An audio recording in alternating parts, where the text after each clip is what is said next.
మనసు గాయపడిన కేసు చెప్పండి. ఒక కేసులో అంటే పాత క్లయింట్ వాళ్ళ నాన్నని తీసుకొని వచ్చాడు నా దగ్గరికి. Offence 376 subsection 2. ఒక 3 నెలల పాప, అతను 60 ఏళ్ళ అతను రేప్ చేశాడు. రేప్ చేశాడని కేసా, రేప్ చేశాడు అంటున్నారా?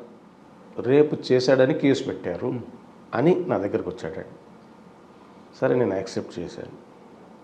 అంటే నేనేమనుకుంటున్నా, 60 ఏళ్ళ వ్యక్తికి ఆ పొటెన్షియాలిటీ ఉండదు రేపు చేయడానికి, కాబట్టి తప్పయ్యే ఉంటుంది అని చెప్పేసి నేను నోషన్లోనే ఉన్నాను. నేను కేసు దగ్గరికి వచ్చిన తర్వాత సరే, నాకున్న దాంతో మెడికల్ జ్యూరిస్ప్రుడెన్స్ మీద ఉన్న నాలెడ్జ్ తోటి కానీ మిగతా విషయాలతో కానీ కేసుని మొత్తానికి అక్విటల్ చేశారు.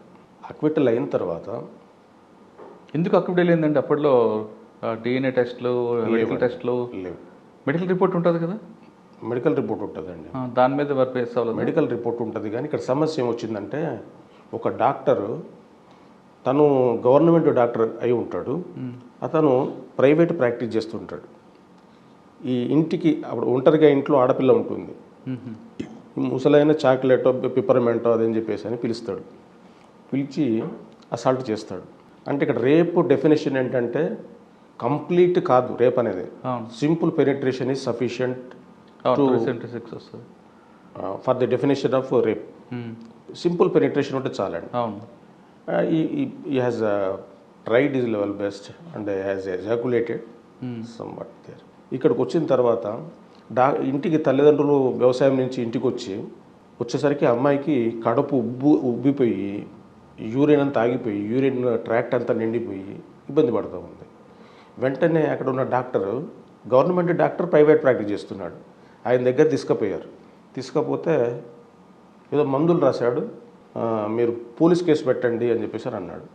తర్వాత వీళ్ళు మందులతోటి చూశారు, లాసిక్స్ లాంటి ట్యాబ్లెట్స్ అవన్నీ వేశారు.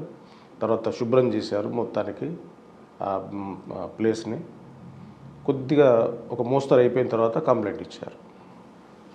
కంప్లైంట్ ఇచ్చిన తర్వాత she was referred to women doctor and she has stated the victim was been ravished and attempt was made for rape.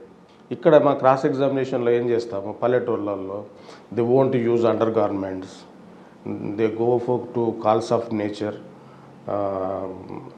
outside in the stems may cause this type of injuries, and as per your medical council act, immediately whenever you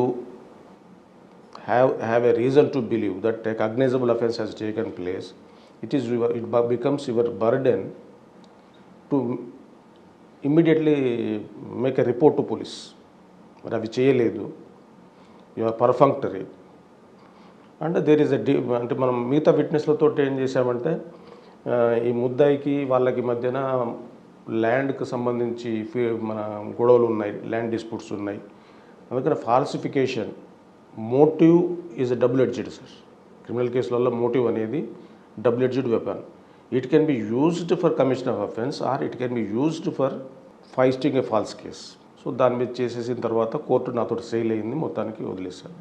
వదిలేసిన తర్వాత బయటకు వచ్చిన తర్వాత remaining fee ఇస్తూ ఉంటారు కదా, కొడుకు fee ఇచ్చుకుంటూ నువ్వు చేసిన పనికి నేను ఇంత ఖర్చు పెట్టాల్సి వస్తుంది అని అంటే, ఏం కుమారస్వామి చేశాడా అని అంటే, చేశాడు సార్ అన్నాడు. ఈ మాట మీరు ముందు చెప్పి ఉండాల్సింది. చేశాడంటే నేను చేయకపోయేవాడిని. అది నైతికపరమైన కేసు, అది మోరల్ టర్పిట్యూడ్. నేను కేసు గెలిచాను కానీ మనసు ఓడిపోయింది నాది ఈరోజు. ఐఎమ్ వెరీ సారీ మనసులో అనుకున్నాను. దాని నుంచి నేను తేరుకోవడానికి కనీసం ఒక 24 hours పట్టింది. నేను ఎవరితో మాట్లాడలేదు కనీసం. అప్పుడు నేను అనుకున్నాను, ఇంకా నేను అడ్వకేట్గా ఉంటే నా తెలివితేటలన్నీ క్రిమినల్స్కి ఉపయోగపడతాయి. So I want to become public prosecutor. అది మీ మలుపు తిప్పింది. అవునండి.